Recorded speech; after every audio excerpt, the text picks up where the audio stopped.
Hey everyone, welcome back to my YouTube channel unique classes. आज हम देखेंगे class 9th का चैप्टर नंबर 1 जो कि है मैटर इन आवर सराउंडिंग। ठीक है, तो इसे करने से पहले हम समझेंगे कि आपने क्लास 8th तक, यानी कि साइंस का आपका चैप्टर नंबर 1 है, मींस आप अभी अभी क्लास 9th में आए हैं। सो क्लास 8 तक आपने क्या किया था? क्लास 8 तक आपने अपनी साइंस को एज इट इज़ पूरा का पूरा पढ़ा था। यानी कि आपको नहीं पता था कि कौन सी चीज़ केमिस्ट्री में आती है, कौन से चैप्टर आपके फिजिक्स में आते हैं, कौन से चैप्टर आपके बायोलॉजी में आते हैं। लेकिन क्लास 9th में जैसे ही आप सभी एंटर कर चुके हैं, आप सभी के लिए साइंस के 3 पार्टीशंस कर दी गए हैं। ठीक है, 3 पार्टीशंस कौन कौन से? Chemistry, biology and physics. इसमें आपके केमिस्ट्री में केमिस्ट्री वाले चैप्टर्स होंगे, बायोलॉजी में बायोलॉजी वाले चैप्टर्स होंगे एंड फिजिक्स में आपके फिजिक्स वाले चैप्टर होंगे। ठीक है, तो देखो आज हम जो चैप्टर पढ़ने वाले हैं वो है हमारा केमिस्ट्री का चैप्टर। अब क्लास 8th में आपने क्या पढ़ा था? आपने एक चैप्टर पढ़ा था सेल वाला। ठीक है, सेल वाले चैप्टर में हमने ये पढ़ा था कि जो हम होते हैं, ह्यूमन बींग्स जो होते हैं, फिर जितने भी एनिमल्स जो होते हैं, उनकी बॉडी की सबसे फंडामेंटल यूनिट क्या होती है? सेल होती है। एंड सेल चैप्टर जो था वो आपका बायोलॉजी में था। ठीक है, बायोलॉजी में था आपका सेल। ऐसी ही केमिस्ट्री जो होती है, यानी कि केमिस्ट्री आप आज पढ़ने वाले हैं, आपका फर्स्ट चैप्टर केमिस्ट्री का। तो केमिस्ट्री में उसकी फंडामेंटल यूनिट क्या होती है? मैटर होती है। क्या होती है? मैटर। पार्टिकल्स होती है। अब मैटर, पार्टिकल्स, इतने सारे वर्ड्स मैंने एकदम से बोल दिए, थोड़ा सा सुनने में अजीब है ना, वो लग रहा होगा, लेकिन धीरे धीरे आपको इन सभी जो वर्ड्स हैं ना उनके मतलब पता चलेंगे। और काफ़ी इंटरेस्टिंग चैप्टर है और इसमें से काफ़ी सारे क्वेश्चंस भी आते हैं, तो फटाफट से इसे क्यों ना पढ़ा जाए। ठीक है, स्टार्ट करते हैं आपका चैप्टर। तो देखो ये जो सारी चीज़ें हैं ना, ये हम बहुत ही शॉर्ट में पढ़ने के लिए यूज़ करते हैं, तो इसे अभी हम यूज़ नहीं करेंगे। अभी हम थोड़ा सा नीचे चलेंगे और उसके बाद हमें एक वर्ड दिखेगा जो कि है मैटर। अब मैटर जो है वो होता क्या है, हमें ये समझना है। अच्छा, सबसे पहले इसकी डेफिनेशन पढ़ने से पहले मैं आपको एक चीज़ बोलती हूँ। जितना भी ये जो हमारा यूनिवर्स है, ये जो हमारा वर्ल्ड है, हमारी जो दुनिया है, अर्थ है हमारा, इसके ऊपर जितनी भी चीज़ें हैं इसके अंदर, चाहे आपका टेबल हो, चाहे आपकी चेयर हो, चाहे आप जिस फ़ोन से पढ़ रहे हैं, मोबाइल फ़ोन वो हो, चाहे आप खुद ह्यूमन बींग हो, एनिमल्स को देखते हैं वो हो, सभी के अंदर क्या होता है? पार्टिकल्स जो हैं सभी के अंदर होते हैं। यानी कि जितने भी हमारे वर्ल्ड में चीज़ें हैं, जैसे कि इनविजिबल भी और विजिबल भी, यानी कि जिन्हें हम देख सकते हैं वो भी, और इनविजिबल यानी कि जिन्हें हम देख नहीं सकते, सारी चीज़ों के अंदर क्या होता है? पार्टिकल्स होते हैं। ठीक है, पार्टिकल्स होते हैं। तो पार्टिकल्स, भाई होता क्या है पार्टिकल्स? अच्छा देखो, जो आपका टेबल है वो क्या है? वो एक सॉलिड फॉर्म में है, यानी कि बहुत छूने में बहुत मोटा सा है। ठीक है, और पकड़ने में भी बहुत ऐसा लग रहा है कि हाँ ये सॉलिड है, बहुत टाइट है। ठीक है, टेबल जो होता है आपका स्टडी टेबल, वो क्या होता है? वो होता है सॉलिड। तो उसके अंदर भी क्या है? उसके अंदर भी पार्टिकल्स हैं। अब जो वाटर आप पीते हैं, जो पानी आप पीते हैं, उसके अंदर भी पार्टिकल्स हैं।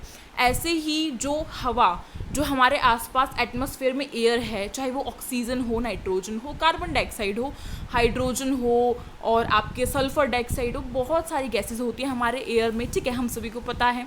और हमारे बॉडी को सबसे ज़्यादा ज़रूरत किसकी होती है? ऑक्सीजन की होती है। किसकी? ऑक्सीजन की, जिसे हम डिनोट करते हैं O2 से। ठीक है, तो ये जो O2 है इसकी हमें बहुत ज़्यादा ज़रूरत होती है इन सभी गैसेस के अलावा। तो इन सभी के अंदर भी क्या है? इन सभी के अंदर भी पार्टिकल्स होते हैं। ये बात आपने समझ ली कि हमारे आसपास जो भी चीज़ें, चाहे आपके कमरों के कर्टेन्स ही क्यों ना हो, पर्दे, चाहे आपके रूम का डोर ही क्यों ना हो, चाहे आप जिस पेन से लिख रहे हैं वो पेन ही क्यों ना हो, सभी चीज़ों के अंदर क्या होता है? पार्टिकल्स जो है वो होते हैं। जैसे कि हमारी पूरी की पूरी बॉडी किससे बनी है? सेल से बनी है। छोटे छोटे छोटे छोटे छोटे छोटे करोड़ों सेल हमारी बॉडी के अंदर है। ऐसे ही ये जो टेबल है, पेन है, चेयर है, कर्टेन्स है, डोर है, हमारी ह्यूमन बींग की बॉडी है, इन सभी के अंदर क्या होता है? पार्टिकल्स होते हैं। ठीक है, चाहे आप किसी कैट को देखते हो, उसके अंदर भी पार्टिकल्स होता है। क्लियर है? तो एक पार्टिकल वर्ड जो था समझ में आया। अब मैटर जो है, मैटर हम उसको बोलते हैं जो पार्टिकल से मिलकर बना है। क्लियर है? The matter is the material of which everything in this universe in the around us is made up of different shapes, यानी कि वो different shapes का हो सकता है। जैसे कि आपके पेन अलग अलग शेप्स के होते हैं, टेबल भी आपकी बहुत अलग शेप की होती है, कोई सर्कल में होती है तो कोई स्क्वायर में होती है। ठीक है, कोई रेक्टेंगल में होती है, इस तरीके से होती हैं आपकी शेप्स चेंज, जो भी चीज़ें होती हैं उनकी। तो ये कहा है इन्होंने, it is anything that occupy space and has मास, यानी कि जो चीज़ स्पेस और मास जो है वो ऑक्यूपाई करती है, यानी कि जिसके अंदर स्पेस हो प्लस में मास हो, वेट नहीं मास हो, वो क्या होगा, वो होगा मैटर। ठीक है, क्लियर है। नेक्स्ट जो है वो समझते हैं। नेक्स्ट है हमारा, देखो जो हमारे मैटर होते हैं ना, उनकी कुछ स्टेट्स होती हैं, उन्हें पढ़ने से पहले हम सबसे पहले पढ़ते हैं कि फिजिकल नेचर ऑफ जो पार्टिकल्स हैं आखिरकार वो होता क्या है। Physical nature of particles, matter is made up of particles, जैसे कि मैंने आपको कहा था कि मैटर जो है वो पार्टिकल से बना हुआ होता है। The particles of matter are very small, जो पार्टिकल्स होते हैं मैटर के वो बहुत ही ज़्यादा जो स्मॉल है ना वो होते हैं, बहुत ही छोटे होते हैं, यानी इतने छोटे होते हैं कि हम अपनी आंखों से भी नहीं देख सकते। अच्छा, एक और एग्जाम्पल देती हूँ, जैसे कि आप शुगर जो है, चीनी जो है, अभी तो मैंने इतना बड़ा इसका ऐसे स्क्वायर टाइप में बनाया है, चीनी जो है वो सभी खाते हैं, सभी मिठाइयों में डलती है, दूध पीते हैं उसमें डलती है, चाय पीते हैं उसमें डलती है। तो ये जो चीनी है, क्या इसके अंदर भी पार्टिकल्स हैं? क्या ये भी मैटर है? यस, बिल्कुल ये भी मैटर है, और इसके अंदर भी छोटे छोटे छोटे छोटे बहुत सारे पार्टिकल्स हैं, बहुत सारे अनगिनत पार्टिकल्स हैं जिसकी गिनती हम नहीं कर सकते, हम उनको नहीं देख सकते, वो बहुत छोटे होते हैं, यानी कि इतने छोटे कि हमारे जो माइक्रोब्स हैं, माइक्रो ऑर्गेनिजम्स हैं, हम उनको देख सकते हैं, लेकिन उनके अंदर भी पार्टिकल्स बहुत ही ज़्यादा छोटे होते हैं। ठीक है, उनका साइज़ बहुत स्मॉल होता है। क्लियर है। अब बात करते हैं कैरेक्टरिस्टिक्स ऑफ पार्टिकल्स की। ठीक है, कैरेक्टरिस्टिक्स ऑफ पार्टिकल्स जो है, यानी कि जो पार्टिकल्स है उनके कैरेक्टरिस्टिक्स क्या हैं उनकी बात करते हैं। सो सबसे पहला आपका जो पार्टिकल्स का कैरेक्टरिस्टिक है वो क्या है कि मैटर आर कॉन्टिन्यूसली मूविंग। जो मैटर होते हैं, मैटर के अंदर जो पार्टिकल होते हैं हमारे, वो हमेशा लगातार मूव करते रहते हैं।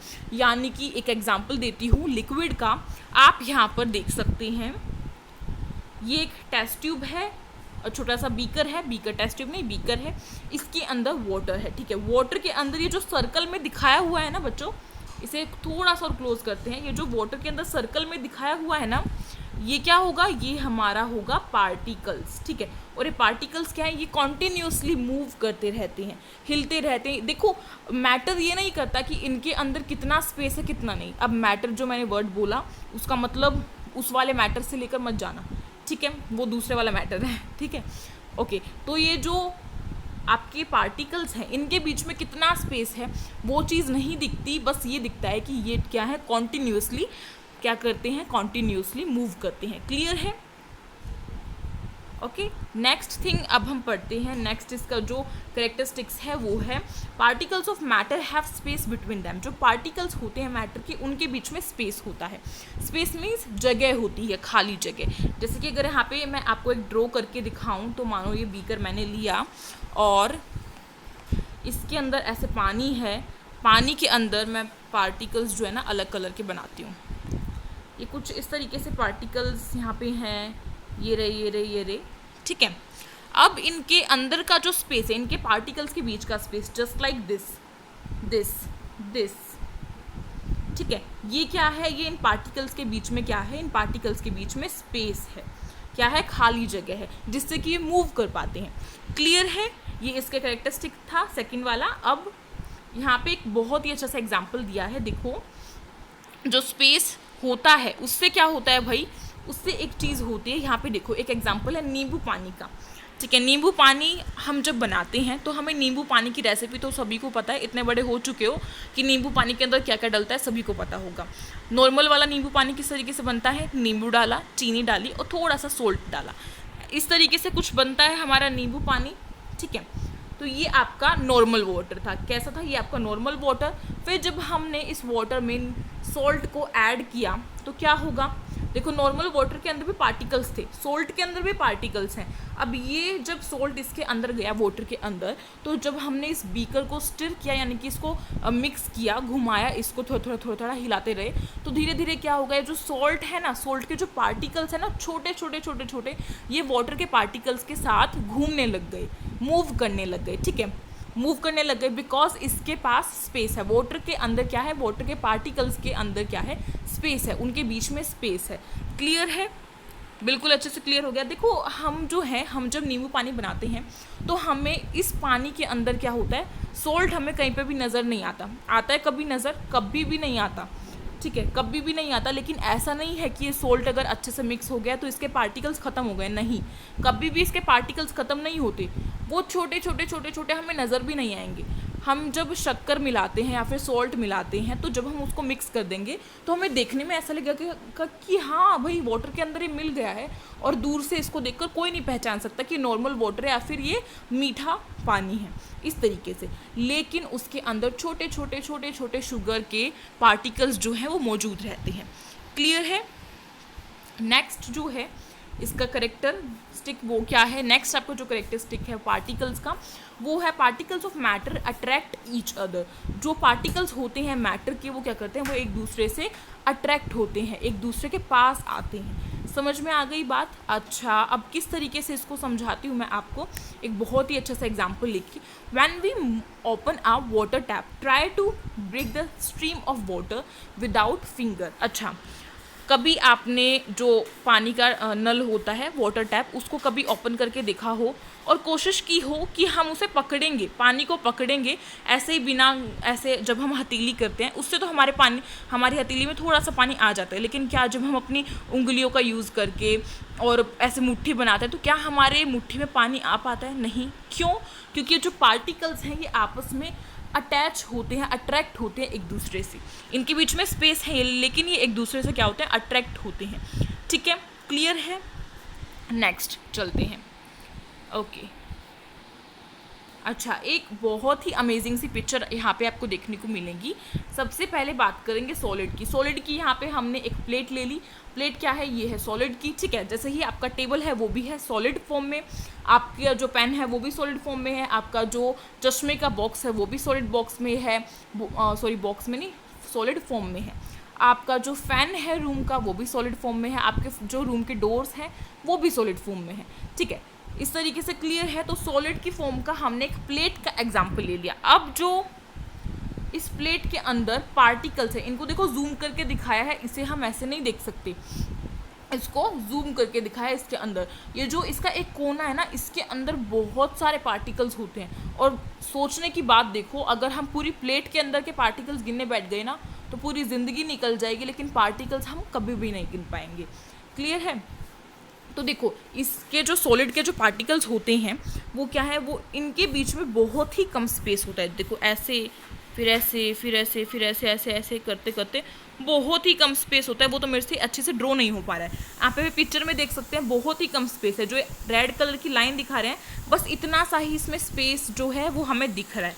लेकिन अगर हम बात करें लिक्विड की, ठीक है, बात करें अगर हम लिक्विड की, तो लिक्विड में क्या होता है, सॉलिड के मुकाबले थोड़ा सा ज़्यादा स्पेस होता है, जैसा कि यहाँ पे कुछ दिख रहा है। लेकिन अगर हम बात करें गैस यानी कि एयर, जो हमारे आसपास एयर है, कार्बन डाइऑक्साइड है, ऑक्सीजन है, नाइट्रोजन है, हाइड्रोजन है, सल्फर डाइऑक्साइड है, बहुत सारी एयर है, हमारे एयर में बहुत सारी गैसेज हैं। ठीक है, तो ये जो गैसेज हैं इनके पार्टिकल्स के बीच में काफ़ी स्पेस होता है कंपेरेटिवली लिक्विड। ठीक है, सबसे ज़्यादा स्पेस किसके अंदर होगा, गैस के अंदर, उसके बाद किसके अंदर होगा, उसे थोड़ा स्पेस लिक्विड के अंदर, और सबसे कम स्पेस होगा सॉलिड के अंदर। क्लियर है आप सभी को ये बात? और ये बात यहाँ पे मेंशन की हुई है, देख सकते हैं आप। The space between the particles and kinetic energy of particles is minimum in solid, यानी कि जो स्पेस है किसके, पार्टिकल्स के बीच में, वो क्या है, वो मिनिमम होगा सॉलिड में, और इंटरमीडिएट होगा लिक्विड में, एंड मैक्सिमम होगा गैस में। इसी तरीके से फोर्स ऑफ अट्रैक्शन जो है वो सबसे ज़्यादा किस में होगा, फोर्स ऑफ अट्रैक्शन जो है सबसे ज़्यादा आपका सॉलिड में होगा, क्योंकि उसके पार्टिकल्स कितने पास पास होते हैं। क्लियर है? ऐसे ही थोड़ा सा इंटरमीडिएट किस में होगा, लिक्विड में, उसके बाद वीकेस्ट किस में होगा, गैस में, क्योंकि इसके पार्टिकल्स काफ़ी दूर होते हैं। क्लियर है यहाँ से बात? और अच्छे से आपको ये फिगर भी समझ में आ गया होगा। उसके बाद नेक्स्ट बात करते हैं आपकी। ओके, नेक्स्ट जो है वो हमारा क्या है, देखो ये वही पिक्चर है, यहाँ पे आप देख सकते हैं इसके अंदर बहुत कम स्पेस है, इसके अंदर थोड़ा है, और इसमें बहुत ज़्यादा स्पेस है। क्लियर है? अब बात करते हैं नीचे आपका एक बहुत ही अच्छी चीज़ है, वो क्या है, state of matter. State of matter में सबसे पहले हम देखेंगे फिजिकल स्टेट्स ऑफ मैटर। जो मैटर है उसकी फिजिकल स्टेट्स कौन कौन सी होंगी, यानी कि वो दिखने में कैसा है। सबसे पहली चीज़ सॉलिड, लिक्विड एंड गैस। आपने पढ़ा सॉलिड कैसा होता है, लिक्विड कैसा होता है, गैस कैसा होता है। मैंने बहुत अच्छे से इसके बीच में जो कंपैरिजन था वो भी अच्छे से आपको बता दिया है। और क्या चीज़ कैसी होती है वो भी अच्छे से बता दिया। अब देखो इन्होंने बहुत ही अच्छी चीज़ हमें एक चीज़ दिखाई है। अगर हम अपनी बॉडी की ही बात करें तो हमारी बॉडी में कुछ चीज़ें सॉलिड होती हैं, कुछ चीज़ें लिक्विड होती हैं एंड कुछ चीज़ें गैस की फॉर्म में होती हैं। सबसे पहली चीज़ जो बोन्स हैं एंड जो टिथ हैं हमारे, वो क्या है, वो सॉलिड फॉर्म में है। दांत को बजा के देखना, बजेगा, मैंने बजाया था लेकिन अभी आवाज़ नहीं आई होगी। ओके, और जो बोन है वो भी सॉलिड की फॉर्म में होती हैं, हड्डियाँ। सेकेंड थिंग, लिक्विड की फॉर्म में क्या होता है, ब्लड जो हमारे अंदर खून है हमारी पूरी बॉडी के अंदर वो, और वाटर जो प्रेजेंट है हमारे अंदर बॉडी के अंदर वो।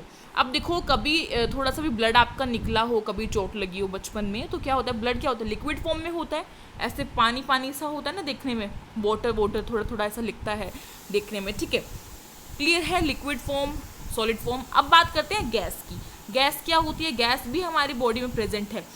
कहाँ पे है, वो है हमारी लंग्स में, यानी कि जहाँ से हम सांस ले रहे हैं। लंग्स, फेफड़े पता है आप सभी को, सांस लेते हो, छोड़ते हो, इनहेल करते हो, एक्सेल करते हो, ठीक है, वही चीज़ है। तो क्लियर है यहाँ से। अब बात करते हैं जो सॉलिड स्टेट है आपकी, सॉलिड स्टेट के कैरेक्टरिस्टिक्स की बात करते हैं। सॉलिड स्टेट की कैरेक्टरिस्टिक्स यानी कि अगर आपका जो पेन है, आपका जो मोबाइल फ़ोन है, आपकी जो बुक है जिससे आप पढ़ रहे हैं, वो क्या है, वो आपकी सॉलिड फॉर्म में है। तो इनकी कैरेक्टरिस्टिक्स की यानी कि इनके अंदर क्या खासियत है, इनकी बात करेंगे। सबसे पहली खासियत है हैव डेफिनेट शेप, यानी कि जो सॉलिड होते हैं, सॉलिड जितने भी सब्सटेंस हैं उनकी क्या है, उनकी डेफिनेट शेप होती है, यानी कि वो अपनी शेप को कभी भी चेंज नहीं करते। अब आपके मन में एक क्वेश्चन ज़रूर उठ रहा होगा, मुझे पता है क्या क्वेश्चन, कि अच्छा मैं आपको एक एग्जांपल देती हूँ, मुझे ये बताना कमेंट बॉक्स में फटाफट से कि जो हम रबर बैंड यूज़ करते हैं, बालों में जो लगाते हैं रबर बैंड, क्या वो सॉलिड की फॉर्म में है, लिक्विड की फॉर्म में है या गैस की फॉर्म में? फटाफट से मुझे कमेंट बॉक्स में कमेंट करके आंसर दो, फास्ट, बहुत फास्ट। आई थिंक सभी ने दे दिया होगा इसका आंसर कि किस फॉर्म में है, ठीक है। तो ये है रबर बैंड जो है वो आपका सॉलिड की फॉर्म में है, क्लियर है। अब सॉलिड की फॉर्म में है तो आप सभी कहेंगे कि जब हम उसे खींचते हैं तो उसकी शेप तो चेंज होती है, ऐसा कैसे पॉसिबल है अगर मैम कह रही हैं कि इसकी डेफिनेट शेप है? अच्छा बच्चों, अभी सुनो, ये रबर बैंड है, ठीक है, अगर मैं इसको थोड़ा सा खींचती हूँ, ठीक है, पुश कर रही हूँ मैं इसे, थोड़ा सा खींच रही हूँ, तो क्या होगा, ये थोड़ा सा ऐसे बढ़ जाएगा। लेकिन जैसे ही मैं इसको खींचना छोड़ दूंगी, कट कर दूंगी, इस पर छोड़ दूंगी, तो ये जो होगा ना दोबारा से अपनी डेफिनेट शेप पे आ जाएगा, यानी कि अपनी शेप कभी भी चेंज नहीं करेगा। जब हम इसे खींच रहे हैं, फोर्स लगा रहे हैं, तो थोड़ा बहुत ये ऊपर नीचे होगा, और जैसे हम छोड़ेंगे वैसे क्या हो जाएगा, इसकी शेप वो की वो आ जाएगी। क्लियर है। ऐसे ही हम जो बर्तन मांजते हैं, जब बर्तन धोते हैं, मांजते हैं, तो क्या करते हैं, हमारे पास क्या होता है, एक स्पॉन्ज का फोम टाइप जो स्पॉन्ज होती है वो होता है, इस तरीके से उसका पीस होता है, इस तरीके से, ठीक है। जैसे ही हम उसको वाटर के नीचे करते हैं, तो वाटर के नीचे करने पे वो वाटर से भर जाता है, पूरा का पूरा वाटर से भर गया और काफ़ी हैवी लगने लग गया हमें। अब हम क्या करेंगे, हम उसको थोड़े से अपने हाथ को ऐसे थोड़ा सा टाइटली फोर्स लगाएंगे और उसको निचोड़ देंगे, उसके अंदर जो पानी भरा हुआ है, ठीक है, इसमें स्पॉन्ज में जो पानी भरा हुआ था उसे निचोड़ देंगे। तो क्या होगा, वो जब हम उसे निचोड़ेंगे, यानी कि अपनी मुट्ठी को पूरा पूरा बंद करेंगे, तो क्या होगा, वो थोड़ी सी शेप को चेंज करेगा, लेकिन स्टिल थोड़ी ही देर में जब हम अपनी मुट्ठी को खोलेंगे तो वो क्या होगा, वो उसी फॉर्म में आ जाएगा जिस फॉर्म में वो पहले था, यानी कि जिस शेप में वो पहले था वो उस शेप में दोबारा आ जाएगा। ऐसे ही आपके जो पेन हैं वो क्या है, उनकी शेप आप दोबारा चेंज नहीं कर सकते, ठीक है, इनकी एक डेफिनेट शेप होती है, क्लियर है। थर्ड क्या होता है, ये रिजिड होते हैं। रिजिड क्या होता है, रिजिडिटी क्या होती है, यानी कि ये बहुत हार्ड है, छूने में मजबूत हैं, इनको क्या कर सकते हैं हम, तोड़ फोड़ नहीं कर सकते, ठीक है, क्लियर है, मजबूत है। और क्या होता है, नेक्स्ट इज आपका जो इसके जो पार्टिकल्स हैं वो आपस में बहुत जुड़े हुए होते हैं, बहुत अट्रैक्ट होते हैं आपस में सॉलिड के, ठीक है। और इसके अंदर क्या है, डेफिनेट वॉल्यूम भी इसके अंदर होता है, क्लियर है। अब नेक्स्ट यहाँ पे मैंने सभी एग्जांपल्स आपको यहाँ पे बता दिए इन सभी को लेकर। नेक्स्ट बात करते हैं लिक्विड स्टेट की। लिक्विड स्टेट की हम बात करते हैं तो लिक्विड स्टेट के भी कैरेक्टरिस्टिक्स होते हैं। सबसे पहला चीज़ इसकी क्या होती है, ये जो है रिजिड नहीं होता, रिजिड नहीं होता यानी कि छूने में नहीं लगता, ये ऐसा तो नहीं लगता कि इसकी शेप वो की वही है, टाइट है, बहुत ज़्यादा हार्ड है, ऐसा तो नहीं लगता लिक्विड कभी भी, ठीक है। फ्लूइडिटी होती है यानी कि वो बहता रहता है, फ्लो करता रहता है। सेकेंड इज लो कंप्रेसिबिलिटी होती है, यानी कि इसके जो पार्टिकल्स हैं वो आपस में इतने ज़्यादा अट्रैक्ट नहीं होते जितने कि सॉलिड के होते हैं। क्लियर है। उसके बाद नो डेफिनेट शेप, इसकी ना तो कोई डेफिनेट शेप होती है ना ही कोई डेफिनेट बाउंड्रीज होती हैं। क्लियर है। जैसे कि अब आपको बताती हूँ एक एग्जांपल देखिए, बहुत ही अच्छा एग्जांपल। वाटर को लेना कभी भी, और पहले तो उसे ग्लास में डालना। ठीक है, आपने ग्लास में डाला वाटर को, तो क्या करेगा, ये ग्लास का शेप ले लेगा, लेगा ना ग्लास का शेप। फिर जब आप उसे किसी बाउल में डालोगे, ये मैंने बाउल बना दिया, बाउल में डालोगे तो बाउल का शेप ले लेगा। समझ में आई बात। यानी कि वाटर जिस भी यूटेंसिल में डलेगा, जिस भी बर्तन में डलेगा, वो क्या है, वो उसी का शेप ले लेगा। इसलिए इसके पास कोई भी डेफिनेट शेप नहीं होती, और इसके पास भी डेफिनेट वॉल्यूम होती है, यानी कि इसकी वॉल्यूम तो वही रहेगी। यानी कि जितना पानी आपने ग्लास में डाला उतना ही पानी आपका बाउल में भी रहेगा, उससे ज़्यादा क्वांटिटी तो नहीं हो जाएगी ना। क्लियर है। अच्छा लगा एग्जाम्पल। नेक्स्ट गैस की बात करते हैं। गैस जो है उसकी कैरेक्टरिस्टिक्स की बात करें तो उसके अंदर भी फ्लूइडिटी होती है, यानी कि वो भी फ्लो करती रहती है।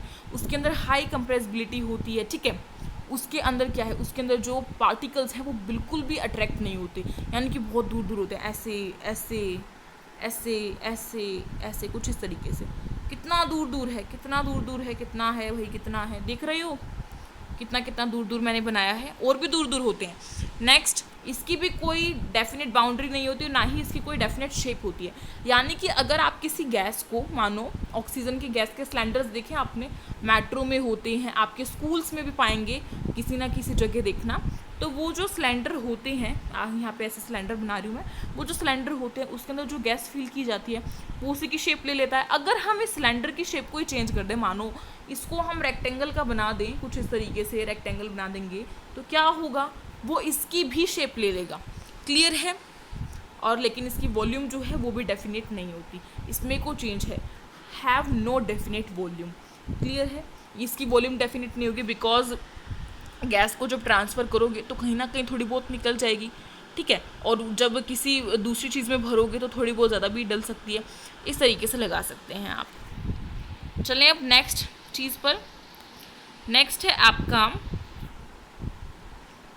Change of state matter. Change of state matter क्या है, इसे हम पढ़ेंगे अपने पार्ट नंबर 2 में।